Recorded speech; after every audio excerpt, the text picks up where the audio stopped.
შავი დღე გაუთენდათ საქართველოში ვითომ ნუტრიციოლოგებს, იმიტომ რომ მე დღეს შენთან ერთად პირველად უყურებ იმ არასწორ ინფორმაციას და ვიდეოებს, რომელიც ჯანსაღყვებაზე, ნუტრიციოლოგიაზე, ჯანსაღცხოვრებაზე არის გავრცელებული და როგორც პერსონალიზებული ნუტრიციოლოგიის ერთ-ერთი მაგისტრი დეტალურ დონეზე დაგიშლის საცდება ეს ხალხი, რა არასწორი ინფორმაცია მოდის შენამდე და როგორ უნდა გადალახო ეს ქაოტური ინფორმაცია, იმიტომ რომ დღეს რაც არ გვაკლია საქართველოში არის ინფორმაცია ჯანსაღყვებაზე, მაგრამ რაც გვაკლია არის მტკიცებულობას დაფუძნებული ფაქტები, რომელიც არ არის ამ გოჯილი კონტექსტიდან და ერგება შენს ყოველდღიურობას. ამიტომ ეხლა ვინ შენ თავს ნახავ ამ ვიდეოში, იცოდე, არაფერი პირადული, ხოლმე მეცნიერება დავიწყოთ. ხილი საერთოდ 12 საათამდე, პირველ საათამდე, მაქსიმუმ 4 საათამდე. გამხელდაშორება პირველ 2 და 4 საათს შორის. დაახლოებით 3 კვება. ნახოთ, რატომ უნდა მიიღო ხილი მარტო დღის პირველ 12 ან 4 საათამდე მაქსიმუმ. რძის პროდუქტი, კატეგორია. განმარტება არ გჭირდება. ხილი 4 საათამდე გადავხდით რძის პროდუქტზე, ეს არის ის ტიპური შეზღუდვები, რომელსაც გაიგებ ხოლმე, რომ თურმე რაღაცა დედამიწაზე 4 საათის მერე, 6 საათის მერე ფერია ჩამოდის, რომელიც ჩემი ნახევარწლების გადამუშავების უნარს ზღუდავს. თურმე რძის პროდუქტზეც ეგრეა და ეხლა ნახოთ აბა. ვიულად არა 4 საათის შემდეგ. ადამიანს რო გონია, რომ კეფირი დალია საღამოს, ეს იმას ხაჭოზე კაზეინი გამოიყოფა და ის რო იდახება ხო. რაკნა ნამაც, ანუ მიწოულ ვიყავთ, ექსპერტი უნდა იყოს ესეც და ადამიანს რო გონია, რომ კეფირი დალია საღამოს, ეს იმას ხაჭოზე კაზეინი გამოიყოფა და ღვიძლი ამბობს კაზეინზე ღვიძლი ამბობს ფუ. არა და შეფერილობა მოაქვს ხო ისედაც ხო? ხო და ხაჭოს ზოგადად არავის არ ურჩევ, ნადუხს უფრო ურჩევ 4 საათამდე. დილას ნადუხი, ხაჭო არა. კაზეინია ბევრი. ამ კაზეინს კიდე ტვირთავ და ტვირთავ. კაზეინი რა არის? არის არ დავკალბა არის მეგონი კაზეინი რა არის? კაზეინი ეს არის ცილა. ცოტა უცნაურია დავიწყოთ საუბარი ხილზე. ნახშირწყლები, რატომ ხილი როგორც ალბათ მარტივი ნახშირწყლების ხარ, როგორ რატომ არ შეიძლება 4 საათის მერე? იმიტომ რომ ღვიძლს ტვირთავს და ამასობაში ტვირთავს კაზეინი, რომელიც არის ცილა და რძის ცილა შედგება რა იცოდე ორი ნაწილისგან. კაზეინი და შრატის პროტეინი, ვეი პროტეინი დანამატებში შეხვედრია აუცილებლად და ყიდულობ და მოიხმარ. ეს ორივე არის რძის ცილა. ერთმანეთისგან განსხვავდება რამდენიმე ფაქტით, მაგალითად კაზეინი უფრო გვიან შეიწოვება კუჭის მჟავებთან, ისეთ კავშირს ამყარებს, რომ ნაწლავებში გვიან შეიწოვება, ანუ რეალურად მისგან მიღებული ცილა საჭირდება 4-დან 6 საათამდე, მაშინ როცა ვეი პროტეინი, ანუ შრატის ცილა ბევრად უფრო სწრაფად შეიწოვება. ეს არის განსხვავება. 4 საათის მერე ღვიძლი რატო ფუჭდება? ამაზე ინფორმაცია არ გვაქვს, მაგრამ წინ მაქვს აბა მთელი სიამოვნების 20 წამი იქნებ რამე მითხრას. და რთული მოსანელებელია. რთული ღვიძლისთვის არის რთული მოსანელებელია. იოგურტიც 4-მდე. და 4-მდე. და მიყვარს ფიკას კომენტარი და 4-ის მერე რა უნდა ვჩამოთ? მითხარი. ყველიც მეგეთქვით. 4-ში ყველიც არა. ყველიც არა. დამთავრდა ვიდეო ყველაზე კარგ ნაწილზე რომ უნდა ეთქვა ხა ამ ქალს 4-ის მერე რა უნდა ვჭამოთ და აღარაფერი აღარ უნდა ვჭამო 4-ის მერე, იმიტომ რომ შენი ღვიძლი ესე ფუვდება, ნახევარწლებს შენი ორგანიზმი ვერ გადაამუშავებს და მოკვდები. მეგობრებო, ინფორმაცია, რომელიც მოკლებულია სამეცნიერო ზურგს, ანუ ინფორმაციას, რომელსაც სამეცნიერო ზურგი არ აქვს, ამასობაში აუცილებლად აზიანებს შენს ჯანსაღი კვებისკენ სწრაფვას. იმიტომ რომ გიქმნის დამატებით ბარიერს, რომელიც ბარიერის გამოც ხაჭო ცუდია, ხილი ცუდია, რაღა დარჩა კარგი. ამას იძახი მეორე ორშაბათს, მეორე ახალწელდები ახალი თითქოს უნივერსალური დიეტის დასაწყებად. ამასობაში ეს ინფორმაცია ქაოტურად ჩამოდის შენამდე და საბოლოო ჯამში ჯანსაღი კვება გქონია მოხარშული, უმარილო, დიეტური და მხოლოდ ავოკადოს ჭამა, მაგრამ ალბათ რაღაც მოსაზრება ექნებოდა ამ ქალბატონსაც ავოკადოზე კიდე ერთხელ არაფერი პირადული, უბრალოდ ხილის 4 საათის მერე არ მირთმევა. დაახლოებით 1990-იანი წლების მერე კვლევებმა გააბათილეს, რომ სული სისულელია. რაც შეეხება კაზეინს, ეს საშიშროება ჩემთვის ახალია. ალბათ ლოგიკური ჯაჭვი გადის იქ, რომ ბევრი ცილა ტვირთავს ღვიძლს. და ღვიძლი არის იმაზე ჭკვიანი და ძლიერი და მნიშვნელოვანი ორგანო, ვიდრე შენ გონია და შენ ვიცი. მის როლში არის ყველაფრის ფილტრაცია.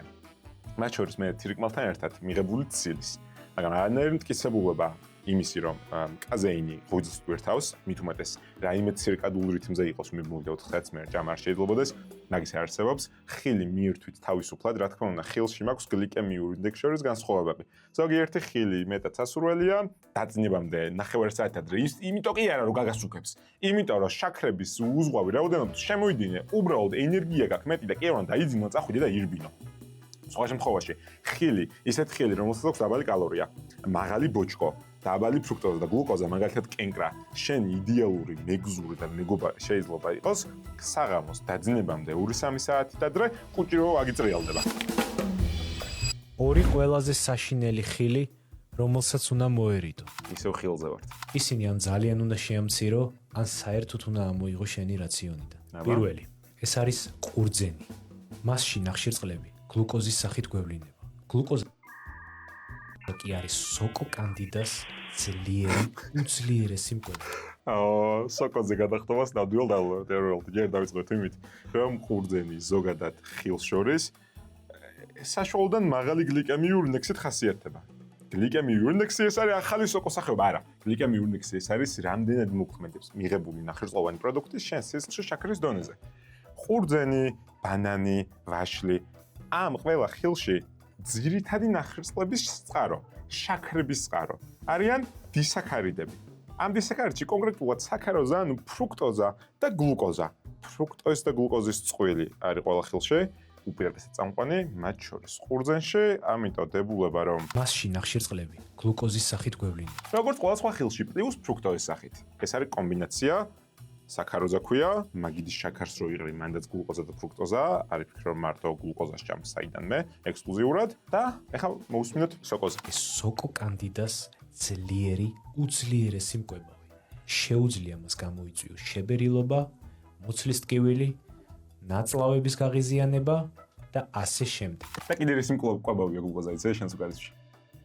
ყველა უჯრედის, რაც კი გაქვს, ყველა უჯრედის, მათ შორის ტვინი აპრიორიტეტებს გლუკოზას ორგანიზმში, ნებისმიერი უჯრედი, ნებისმიერი ორგანო ოპერირებს ნახშირწყლებზე, კონკრეტულად გლუკოზაზე. გლუკოზის ენერგიად მიღება არის ის, რაც გვიძის ადამიანის ყველა უჯრედში. გლუკოზაზე ეძახია რეგო სიმსინოსკოპასო, ყველა უჯრედს ყვებავს ადამიანის ორგანიზმში. სოკო კანდიდას კი არა, მარტო. და გლუკოზის მიღება არის ის ენერგიის პირველ წყარო, რომელიც ჩვენ ორგანიზმში სჭირდება, ორგანიზმში ყველა უჯრედი მაგას აპრიორიტეტებს, ზოგი მეტად, ზოგი ნაკლებად. ტვინი აპრიორიტეტებს გლუკოზას ყოველთვის. კეტო დიეტაზე რომც იყო, მაშინ აწარმოებს გლუკონეოგენეს 50 გრამი მინიმუმ ტვინის ფუნქციონირებას სჭირდება. თუ გიმუშავებს, რა თქმა უნდა. ერითროციტები, სისხლის წითელი უჯრედები მხოლოდ გლუკოზაზე ოპერირებენ, იმიტომ რომ არ აქვთ ბირთვი. და შეუძლიათ მხოლოდ გლუკოზის ენერგიად გამოყენება, ცხიმებს ვერ იყენებენ. ამიტომ იცოდე რომ ორგანიზმისთვის გლუკოზა არის ენერგიის მთავარი წყარო. აქ მორჩა ყურძენზე ცუდი, ან ყურძენი, გლუკოზა, სოკო, კანდიდა. რა უნდა ვთქვა? არაფერი ამას ვერ ხვდები, ალბათ თუ ვინმე მომცემს ამის მტკიცებულობას, უფრო მეტ გადავხედავ, სხვა შემთხვევაში. მეორე, ეს არის ნესვი. სადაც მონოსაქარიდებია, ის საზიანო. მონოსაქარიდები არის გლუკოზა, ფრუქტოზა და გალაქტოზა. ეს არის სამი, რომელიც ძირითადად გვევლინება საკვების მიერ ძირითად ნახშირწყლად, თორემ მაგის გარდა კიდე სხვა მონოსაქარიდების არსებობს, რომელიც შენ ახლა უბრალოდ არ გაინტერესებს, ეს სამი მაინც უნდა იცოდეთ. ამ სამის კომბინაციას უკვე დისაქარიდებს ხვდებით მარტივ შაქრებში და მათ კომბინაციებს მე კიდევ ხვდებით უმრავლესობა პროდუქტში. ანუ ყველა ნახშირწყლოვანი პროდუქტი, რომელსაც შენი ორგანიზმის და კალორიების დაახლოებით 45-დან 65%-მდე უნდა იჭიროს, არის ნახშირწყლოვანი, რომელშიც დიდი ალბათობით იქნება მონო და დისაქარიდები, ანუ მარტივი შაქრები. ნესვი, იმიტომაა ცუდი, რომ მონოსაქარიდების წყაროა, ჯერ ეს ერთი უზუსტობა, იმიტომ რომ ძირითადად ყველა ხილი დისაქარიდის, ანუ საქაროზას წყაროა, ცალ-ცალკეც შეიძლება ნახო იქ მონოსაქარიდები, თუმცა ამის გამო ნესვი ცუდია, არასწორია და იცოდე რომ ყურძენით და უფრო მეტად ნესვი ამ ზაფხულის და უცვილ ცხელდღეებში შენი ჰიდრატაციის დამხმარე წყაროც შეიძლება იყოს. ხილი შეიძლება ითქვას ციტრუსები შეიცავს დიდი რაოდენობით C ვიტამინს, მაგრამ თუ ბევრ ციტრუსს მიირთმევთ, ბუნებრივია იგი ალერგიულ რეაქციას გამოიწვევს. ძალიან ჯანსაღი ხილია ხურმა, რომელიც გავლენას ახდენს ფარისებრ ჯირკვალზე. თუნდაც ხურმის თესლი მიიღო ძალიან კარგი. შესანიშნავად ას ხურმას ძალიან დიდი თესლია რა. ეს კეკალი ხო რა? მე მგონი. როგორ უნდა მივიღო? მაგბიჯბა. თუ ხურმას პატარები აქვს. თავებს ღვიძლს. გისურვებთ ყოველივე საუკეთესოს. ძალიან კარგი ხილია ხურმა. გეთახმები ისევ როგორც ყველა სხვა ხილი. ადამიანის რაციონში რაც მაკლია პოპულაციურ დონეზე არის ხილის და ბოსტნეულის მიღება. ხილში არსებული პრობლემები, ჭარბი ფრუქტოზა, შაქრების კონცენტრაცია, თუ ყველა სხვა, რომელიც ზოგიერთი მათგანი კისებულებაზეა დაფუძნებული, თითქმის არასდროსაა ჯანსაღი ყოფის გზაზე ჩემი პრობლემა. თუ რა თქმა უნდა 2 კილოგრამიან ყურძნის შეფუთვით არ ვამთავრებ ყოველდღე საღამოს. სხვა შემთხვევაში რაც გვაკლია პოპულაციურ დონეზე ადამიანებს, მათ შორის საქართველოში არის მეტი ბოჭკო, რომელიც წყარო გამოიცანი ხილი და ბოსტნეულია. იოსპარგოსნები და მთამორწმოვანი პროდუქტები. როგორ მოვიშოროთ დიდი მუცელი, ანუ ღიპი? როგორ მოვიშოროთ დიდი მუცელი, ანუ ღიპი. აბა. ვარჯიშის გარეშე. გაგეცდობით, მე ვარ ია კვაჭატირაძე 44 წლის. ჩემი შედეგია 5 თვეში -25 კილოგრამი. 5 თვეში 25 კილოგრამი უმეტესობა ადამიანისთვის არის იმაზე სწრაფი წონის კლუბის შედეგი, ვიდრე მტკიცებულობაზე დაფუძნებულ უსაფრთხო წონის კლუბის ნაწილში მინდა რომ ვნახო. ზოგადად ადამიანი ერთ კვირაში უნდა იკლებდეს სხეულის მასის 0.5-დან 1%-მდე. რაც ნიშნავს, რომ ეს ხალბატონი რომ 100 კილოგრამი ყოფილიყო, 500 გრამიდან 1 კილოგრამამდე უნდა იყო კვირაში, რომელიც მომცემს 4 კვირაში 4 კილოგრამის კლუბას, გამრავლებული 4-ზე, რამდენი თვეშია? არ ვიცი, მაგრამ 5 თვეში, მოკლედ, ანუ ეს არის ალბათ 20 კილოგრამი იქნებოდა მაქსიმუმი ამ ხალბატონს 100 კილოგრამი რო დაიწყო კლება. ესეც უწყვეტი კალორიული დეფიციტის ფონზე და ეს მჭირდება იმისთვის, რომ არ დავიზიანო ჯანმრთელობა, კუნთი არ გავა ყოველ წონის კლების პროცესს და ასევე ვიტამინების და მინერალების დეფიციტი არ გავნითარო, რომელიც ურმაგად სავარაუდოს ის რომ რაც დავიკელი ორჯერ მეც მოვიმატებ შემდგომი 12-24 თვის განმავლობაში. რა თქმა უნდა, ვარჯიშის გარეშე და სწორი კვებით. მიუხედავად იმისა, რომ გავრცელებულია მოსაზრება, რომ 80% ყვება 20% ვარჯიში წონის კლუბის გზაზე, რომელიც ალბათ სწორია უმრავლესობა ადამიანისთვის, ვერ წარმოიდგენთ, რამდენად არასწორი და არასაკმარისი ყურადღება ექცევა ძალის მიერ ფიზიკურ აქტივობას, სისხლში გლუკოზის მენეჯმენტის გამო, შენი მენტალური ჯანმრთელობის გამო, კუნთურ მასაზე გასაზრდელი ვარჯიშები არის ალბათ პრიორიტეტი, არა მარტო წონის კლუბისთვის, არამედ ზოგადად ცხოვრებისთვის. მაგრამ მესმის, რომ ყვების მენეჯმენტი სასწავლის რისხებზე უფრო სწრაფად და მალე აისახება. შენს გასწავლე ამ სასწაულ მოქმედ. 3 წუთიანი ვიდეოა? ო, აბა, 1 წუთში როგორ უნდა ჩაატიოს სასწავლო მოქმედი ყვება? 21 საუკუნეში ყველაზე რთული პრობლემა. მუცელი, გვერდები, ჭარბიწონა. ყველა მეორე ადამიანს აწუხებს. ამიტომ ყველა ვნახოს, ყველა მოისმინოს. ჭარბიწონა აწუხებს ყოველ მეორე ადამიანს. ვალიდურია საქართველოს სტატისტიკით მაინც. ზრდასრული ადამიანების 65-დან 72%-მდე არის ჭარბწონიანი ან სიმსუქნის მქონე. ევროპაში მეორეები ვარ, თურქეთი გვისწრებს ხოლმე. ესე ჩვენ მტკიცებულობით გადამოწებული ინფორმაცია. ძალიან სორი, ეს რა გინდა რასაც. ბედნიერი ხალხო, უბედნიერესი. გეთახმებიან. უბრალოდ არასწორი შეწყობილები ჯანსაღყოფის გზაზე ხშირად უბედურების საწინდარია ხოლმე. მაგრამ მიზანი მომწონს და მჯერა რომ გულწრფელი ეს ხალხი. ვიახთოთ, გადააზიარეთ და თითოეული ადამიანი გავაბედნიეროთ. ჩვენი გვერდით დგომით და მხარდაჭერით.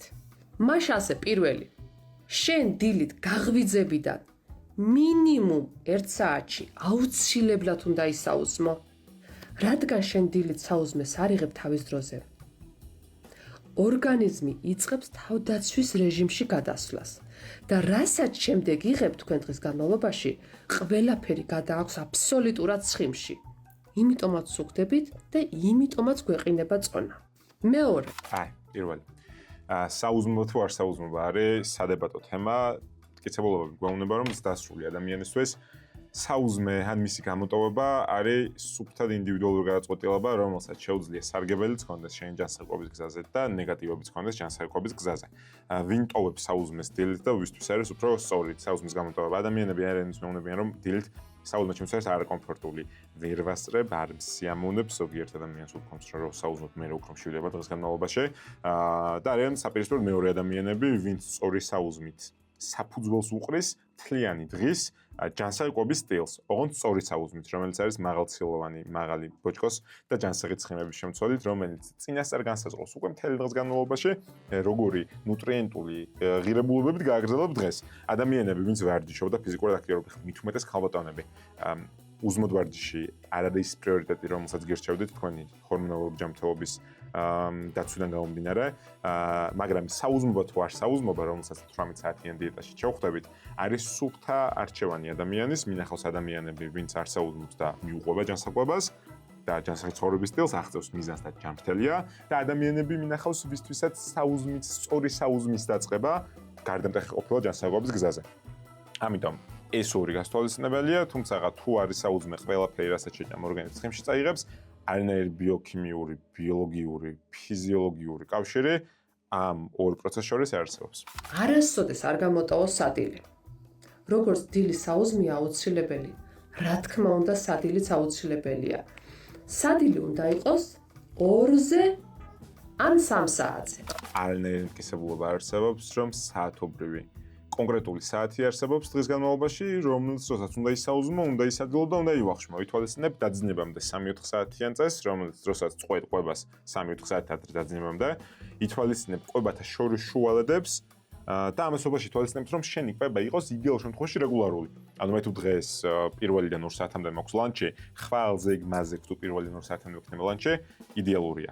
თუმცა არანაირი, აი დიეტებში რომ ნახავთ ხოლმე 9-ზე, 12-ზე არანაირი მტკიცებულობა არ მაქვს, რომ რაღაც სასწაული ხდება 2-ზე, 12-ზე, 4-ზეა ნებისმიერ კონკრეტულ დასმულ წუთზე და წამზე ყვების. ამიტომ კონდეს შუალედები, კონდეს დაძინებამდე განსაზღვრული დრო და არჩენ მართლა ისე როგორც გჭირდება. ანუ 3 საათს აღარ უნდა გადავაშოროთ.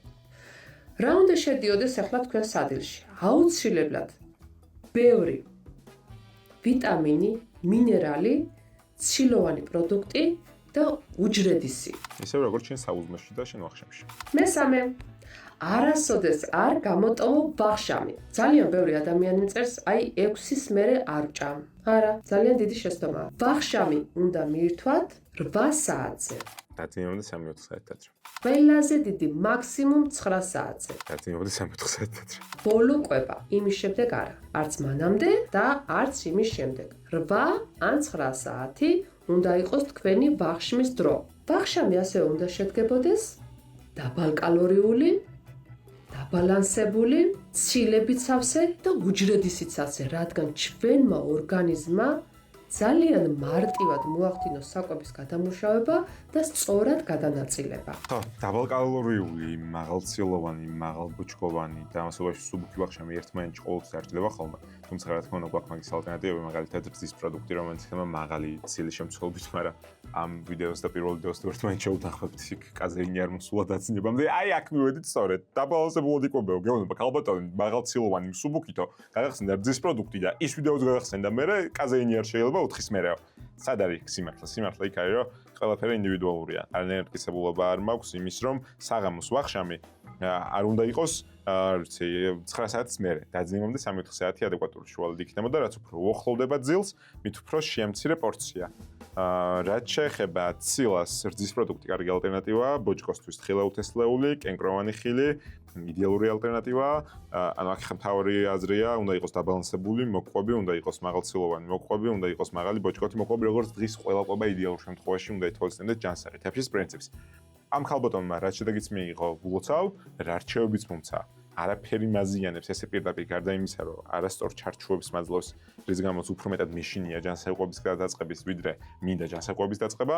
სხვა შემთხვევაში იმედია თავის შედეგს შეინარჩუნებს და მიხედავს მადის მენეჯმენტს, რომელიც დილაბათობით სადაც უმტყუნებს თუ ესეც არასაჭირო მკაც შეძლოს მოყვება. რა დაემართება შენს ხელს თუ ყოველ დილით უსმოზე დალევ ცხელ წყალს?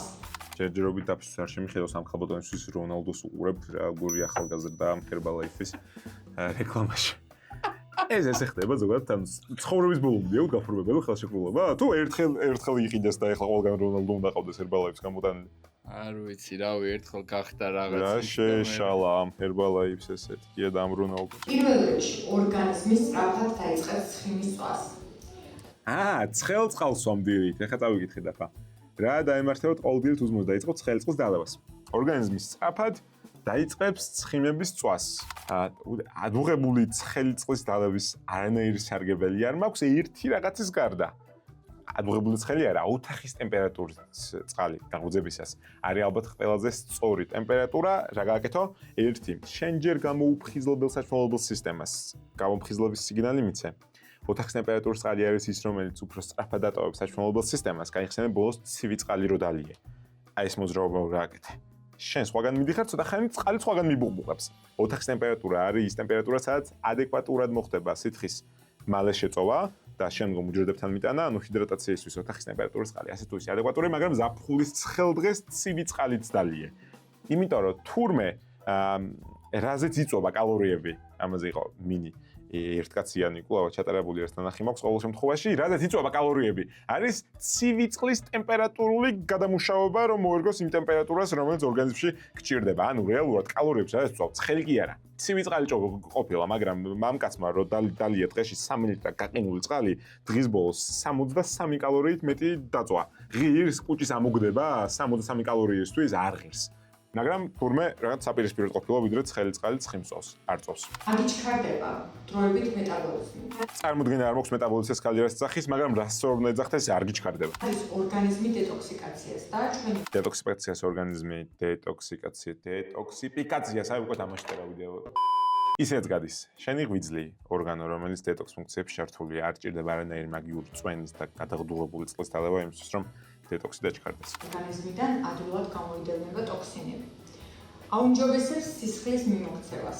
სისხლის მიმოქცევას აუმჯობესებს სითხე, რომელსაც მიერთმევ, იმიტომ რომ მოცულობა იცვლება სისხლში პლაზმის. აუმჯობესებს ვერ ვიტყოდი, მაგრამ როგორც ბალანსია ის ეკეთებს დილით სითხის დალევა, იმიტომ რა ხდება, რეალურად 8 საათიანი უზმო ფაზის მერე, იმის გათვალისწინებით, რომ შენ დაძინებისას არ იღუძებ წყალსაცვამ და ისევ არ იძინებ, რეალურად ნაწილობრივ დეჰიდრატირებული იღუძებ. ამიტომ გაღვიძებისას წყლის დალევა იდეალური რჩევა, ოღონდ არა დუღარა და არა ცხელი. რადგან სისხლძარღვებს აფართოებს ცხელი წყალი.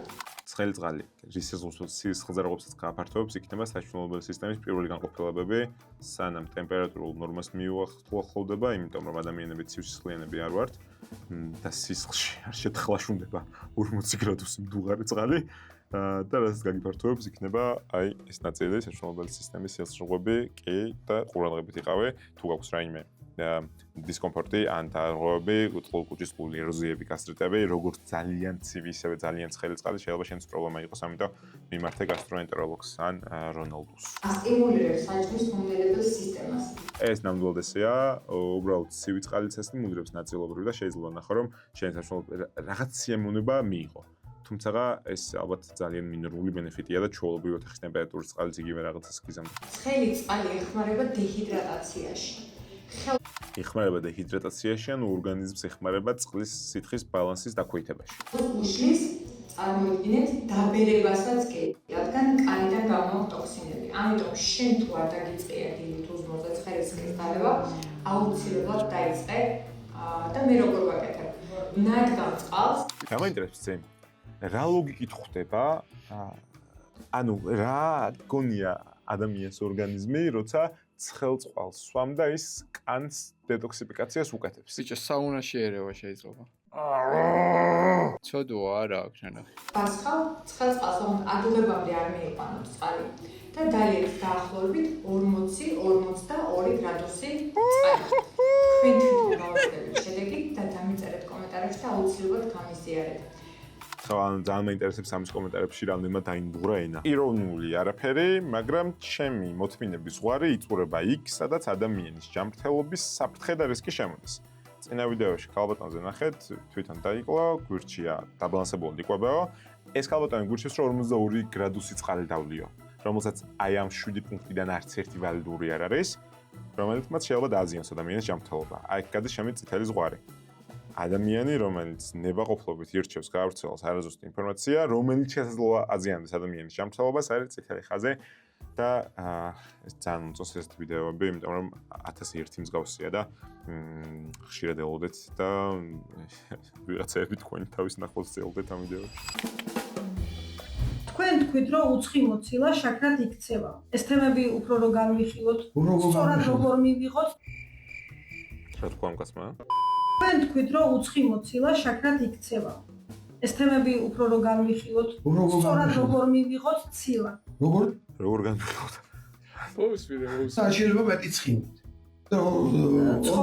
ორგანიზმი ნებისმიერ ორგანიზმის ართული სისტემა და თავისი გადაწყვეტილებები აქვს. რაღაც მომიჩნევ დაინახავს, თუმცა ცილა არის, რომელიც იმ წუთას არ ჭირდება, არ არის სტრუქტურირებული იმ დონეზე, რაც ორგანიზმს ჭირდება. ან ის ამინომჟავები არა, რომელიც მას ჭირდება, მას ეგრევე აიღებს და იმისთვის რომ გამოიყენოს საწვავად, პირდაპირ შაქრად გარდაქმნის, რომ უფრო ადვილად გამოიყენოს. კაი. შეიძლება ორგანიზმა ცილა და ამინომჟავები გარდაქმნას შაქრად? ამ გლუკოზად პასუხია კი. ამას ქვია გლუკონეოგენეზი. ყველა ამინომჟავა პრიორიტეტდება ამ პროცესისთვის, პასუხია ნაკლებად. გლუკონეოგენეზისკენ მიდრეკილი ამინომჟავები გვაქვს ამ ჩემი უცი უნივერსალური ჯადოსნური ამინომჟავისგან, რომლითაც შენდება ყველა ცილა ორგანიზმში. მაგრამ ორგანიზმს ურჩევნია ცილისგან გლუკოზა მიიღოს არა. ეს არის ძალიან ბევრი ბიოქიმიური პროცესის ჯაჭვი, ერთობლიობა და ამას აკეთებს მხოლოდ მაშინ ორგანიზმი, როდესაც ენერგია ჭირდება გლუკოზაზე წვდომას შეუზღუდე, ან საერთოდ საკვებზე წვდომას შეზღუდე. შეიძლება პირიქით ზედმეტი კვებით და ზედმეტი ცილის მიღებით ორგანიზმში ცხიმის დეპოები წარმოქმნა? პასუხია კი, ნებისმიერი მაკრონუტრიენტის ცილის, ცხიმის და ნახევარწყლის გადაჭარბებით შეგიძლია ორგანიზმს სამარაგო ენერგია დაუმარაგო. უხარია ორგანიზმს ცილიდან სამარაგო ენერგიის წარმოქმნა? ყველაზე იშვიათად, ყველაზე ნაკლებად ძალიან იშვიათად მინახავს ადამიანი, ვინც ჭარბი ცილისგან იგროვებს ცხიმის მარაგებს და იზრდის წონას. მაგრამ ჭარბ ცილასთან ერთად რაც ცხიმიც მოყვება კი, იმიტომ რომ მაკრონუტრიენტებს შორის 1 გრამი ცილა გაძლევს 4 კალორიას, 1 გრამი ნახევარწყალი გაძლევს 4 კალორიას, 1 გრამი ცილა ცხიმი გაძლევს 9 კალორიას და ზოგადად ხშირად ცხოველური ცილის პროდუქტები სტუმრად მოიცავენ ასევე ბევრ ცხოველურ ცხიმს. თუმცა როგორც მივხვდი, ეს კაცი უფრო ცხიმიან ხორცს უწევს რეკომენდაციას, მაგრამ აბა იქნებ არასწორად გავიგე. ცილის სახით მას ვერ იყენებს საწვავის სახით, ანუ შაქრად გარდაქმნას. ცხიმი რას აკეთებს? ცხიმთან ერთად ცილა უკვე სხვა სტრუქტურა შეიცავს, სხვა გლიკემიური ინდექსია და ასე შემდეგ და იმას ორგანიზმი უფრო მეტად აღიქვავს და შეითვისებს როგორც ცილა. გლიკემიურ ინდექსი რატო საუბრობთ, როცა საქმე საერთოდ ხორცის პროდუქტებს მიგებად ვერ ხვდები, იმიტომ რომ გლიკემიურ ინდექსი ნახშირწყლებს ახასიათებს და მეუბნება რამდენად სწრაფად აახტუნებს სისხლის შაქარს და ასევე გლუკოზას და ასევე ინსულინს. რაცაც ეს კაცი იძახის ძალიან ერთი ნაწილია სწორი, სადაც ცხიმის დამატება რაციონში. მაგალითად წარმოვიდგინე მივირთმე არ ვიცი, შაქრიან წვენს და გვერდზე მიდევს რძის პროდუქტისგან მიღებული რამე დესერტი, არ ვიცი. Kinder Surprise მიდევს, სადაც ცხიმების მაგ და შაქრებიც. წვენი დაღლიე თუ არ ვიცი, დამატებული შაქრებით არსებული წვენი დავლიე, სუფთა შაქრები, გლუკოზა და ფრუქტოზის კომბინაცია თუ დავლიე, თუ შევჭამეს Kinderi სისხლის გლუკოზა მოიმატებს თხევად შაქრის ფორმაზე და აქ სადაც ცხიმია, გლიკემიური ინდექსი და მე შეწოვის ისრაფე შემცირდება. ეს სწორია. უბრალოდ ეს კავშირი საერთოდ არ მოქმედებს ცილასთან. ცილისგან ნახშირწყლების მიღების სიჩქარე საერთოდ არ არის დამოკიდებული ცილის შეწოვის სიჩქარეზე. და პირიქით, რეალურად ხშირად ჩემი მიზანია ხოლმე ამინომჟავები მალე შეიწოვოთ ცილისგან. და რაც შეეხება ცხოველური ცილის ცხიმის დამატებას ცხოველურ ცილასთან, ალბათ არის ის ნეგატიური რჩევა, რომელსაც ვინც ამას გაითვალისწინებს, ძალიან ირიბად.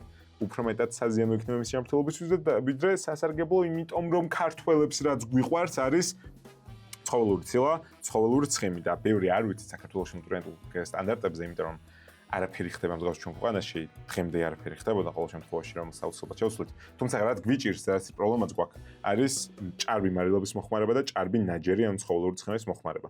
ამიტომ იმის შიშით, რომ ცილისგან გლუკოზა ორგანიზმმა არ წარმოქმნას, მეტი ცხიმი დავამატო რაციონს, არასწორია, ცხიმი მჭირდება, ცხიმს არაფერს ვერ ჭი, უბრალოდ ამ ლოგიკაში არაფერია, რაც სწორია. ამიტომ ნებისმიერი შემთხვევაში ცილას როცა ვიღებთ უცხიმოდ ერთი ნაწილი მაინც ისევ შაქრად აქცევს ორგანიზმში, თუ ვიღებთ ბევრი ცხიმი თითქმის არ გარდაქმნის შაქრთან, იმას იტოვებს ცილის სახით და ასე შემდეგ. თანამედროვე დროს ცხიმთან ერთად ორგანიზმი ხედავს, რომ კეტონებია, ცხიმია, საწვავი მასალა, ესადაც ცხიმის სახით იმდენად ბევრი აქვს, რომ აღარ ჭირდება მის გარდაქმნაში. ცხიმს როჭამ კეტონებს არ იღებ, ცხიმს კეტონები ორგანიზმში წარმოიქმნება ცხიმის ნახევრად დაშლის ფონზე, იმიტომ რომ ნახევარწლოვანი გაკლია. კაი, მოკლედ ამ კაცმა რაღაცები ამოიკითხა, სადღაც და უბრალოდ არასწორი კავშირები გააბარდა საბოლოოში არასწორად ჩამოყალიბდა და არ ვიცნობ ვინც არის, მშვენივრად გამოიყურება, სანდომიანი სახე აქვს, მაგრამ ამტკიცებულობას დაფუძნებულს არაფერს გვესაუბრება. შენ სხვა ვიდეო არ გაქვს ნახევარი, მიხვდებოდი რომ გაგნებაში არაა. ადამიანების 90% წყალს არასწორად ცვავს და მაგიტომაც აქვს რაღაც შებერილობა და დისკომფორტები. ნახე შენ აქ მონება რომ წყალს არასწორად ცვამ და ტექსტია წერია რომ შეწყვიტე წყლის დალევა. თუ ესე ხსნით წყალს და ერთიანად ამოს უთქვის გარეშე მოკლედ მთლიან ბოთლს მე ვერ დავცალე, იმიტომ მიჩვეულე არა სუყლუპები ცვავ. ნახე, თუ ერთი მოყუდები ცვავ წყალს, წყალთან ერთად ყუთში ჰაერიც შაკის, რაც გვბერავს და დისკომფორტს გვიწვევს. პლუს ეს სწორია. ყოველთვის საღეჭი რეზინის ღეჭვის ასაც შეიძლება მსგავსი რაღაც მოგივიდეთ. დატვირთ ვარ ჩვენს თირკმელებზე და გირ უბრალოდ ჰაერი და თირკმელი ერთმანეთთან როგორ მივიდა? შევო წყალი დალია ყოველთვის ყლუპები. მეგობრებო, ადამიანის ორგანიზმს აქვს ორი სისტემა: საჭმლის მომნელებელი სისტემა და სისტემა, რომელთაც ზოგადად არსებობ, იმიტომ რომ სუნთქა. ორივე ხდება ცხვირით და პირის ღრუთ, ხო, მაგალითად, შემიძლია გავაკეთო, ჰაერი შევიდა, მაგრამ ამასობაში შემიძლია წყალი დავლიო და ესეც სადღაც წავიდა. ჯერ იმით დავიწყოთ, რომ ჰაერი და ჩემი ნერწყვი სხვადასხვა ადგილას წავიდა. და ამის გამყოფი მაქვს აი დაახლოებით ამ წერტილში, რის გადაყლაპული მასა ჩადის საჭმელებელ სისტემაში. შესუნთქული მოცულობა წავიდა ფილტვებში. მე როცა წყლის დალევისას ვიძახი, რომ ჰაერი მეყლაპება, ნიშნავს, რომ ჰაერი ჩადის საჭმელებელ სისტემაში, ყუთში. ანუ წყალთან ერთად ბევრი ჰაერი მოხდა, რომელმაც ჩემი შებერილობის სიმპტომები გააუარესა, რომელიც ხდება ხოლმე დიდი ალბათობით შენ არასდროს შეგაწუხებს თუ რაიმე საჭმელებლის სისტემის პრობლემა არ გაქვს, მაგრამ იმიტომ რომ საქართველოს ძალიან ბევრს აქვს, შეიძლება გაწუხებდეთ, ყურადღებით იყავით, დალიეთ წყალი ადეკვატური რაოდენობით, ტემპერატურის და წესების დაცვით, თუმცა თირკმლის დატვირთვა ყუთში ჩასული ჰაერიდან, რომელიც ხდება, არ ვიცი, შეიძლება მე არ ვიცი, მაგრამ რას ვიზამთ? არანაირი კავშირი არ აქვს ჰაერს ყუთში და ჰაერს და თირკმლების დატვირთვას ერთმანეთისგან. ზედმეტმა სითხემ შეიძლება დატვირთოს შენი თირკმელი და ორგანიზმში. არაფერი გაქვს ისეთი საათივით აწყობილი, როგორც ჰიდრატაციის ბალანსია, ჯანმრთელ ადამიანზე ვსაუბრობ. თირკმელი არ იტვირთება. ბევრი წყლის მიღებით, ბევრი რამდენია გააჩნია. უბრალოდ ზოგჯერ იმაზე მეტია ხოლმე წყალი, რასაც გირჩევენ 2 ლიტრა გიგიებით რეალურად გჭირდება, ალბათ მაგ თემაზე. სხვა ვიდეოში მოვისაუბროთ, საერთოდ რამდენი წყალი გჭირდება, თუმცა გადაყლაპული ჰაერი და თირკმლის დატვირთვა ერთმანეთთან არაფერ შუაში არ არის, წყალი სვიც ყურულისამებრ, გემოვნებით, ზაფხულის ცხელდღეებში შენი გამაგრილებელი და სწორი ჰიდრატაციული მეგობარია. აღარ შემიძლია უკვე. კიდეა? არასდროს აუ, რატო გამიხურა ამ ბიჭმაში? სულ ეს იყო დღეისთვის, მეგობრებო. ესეთი ვიდეოები კიდე ბევრია და ბევრი იქნება. ვინც ამ ვიდეოში თქვენთან ვნახეთ, არაფერი პირადული, უბრალოდ ყველას გამოგიტანთ სააშკარაოზე, ვინც არასწორი ინფორმაციებით იწყებთ ადამიანების манипуლირებას და შეიძლება კარგი გაქვთ გულში და მე მაგის მჯერა. მაგრამ მტკიცებულობას დაფუძნებული ფაქტები მნიშვნელოვანია და შეცდომები ყველას მოგვდის, მათ შორის მეც. მაგრამ როდესაც ვცდილობ ინფორმაცია მიიტანო, რაღაცები მაინც უნდა გაიარო ლოგიკის დონეზე და მტკიცებულობის დონეზე, სანამ ყველაფერს ხალხში გამოიტან, მით უმეტეს, როცა იცი რომ ბევრი მნახველი ყავს, ამიტომ გაუფრთხილდეთ ერთმანეთს, გაუფრთხილდით თქვენ ჯანმრთელობას და ერთმანეთს მომდევნო ვიდეოში შევხვდებით.